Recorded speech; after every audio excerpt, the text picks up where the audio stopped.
好的發力順序可以讓我們輕輕鬆鬆的打出更遠的距離，而不好的發力順序則是會讓你更加浪費你原有應該可以打出來的揮速。大家好，我是 Jeff。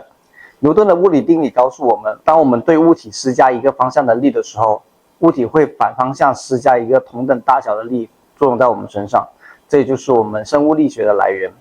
然後現在我踩到這個叫做 Smart2Move 重力板，它可以檢測到我們揮桿過程中的3種力。第一種力是左右的側向力，它是幫助我們上桿和下桿。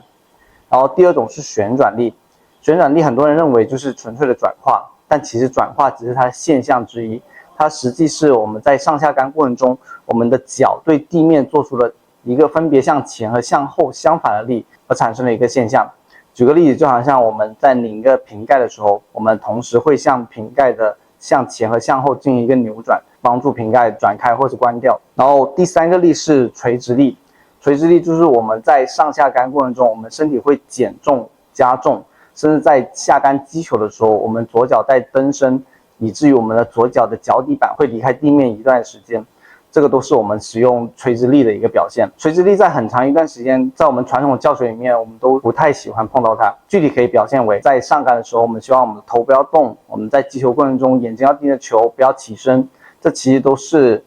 減少垂直力應用的一個表現。但相反，我們現在看很多職業球員，他們在打球的時候，他們會非常用力的去蹬地，擊球那一瞬間，他們的左腳會離開地面。這個就是充分使用垂直力的一個表現。通過使用垂直力，可以幫助他們加快他們下桿速度，提高球速。側向力、旋轉力和垂直力這3個力在下桿過程中必須按照我們剛剛介紹的順序來進行產生。側向力的峰值應該出現在我們上桿頂點，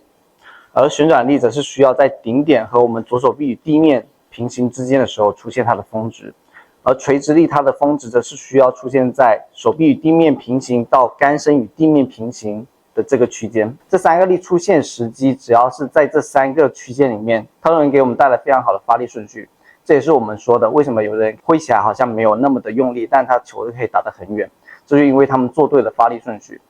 那我們常見在業餘球員，他們在下桿打球的時候，他們會先旋轉上半身，然後之後再用力的打出去，這是我們常見到的外下桿一個情況。那從生物力學的角度來看，那它就是過早的使用旋轉力，而沒有先用到側向力、旋轉力，然後再是垂直力。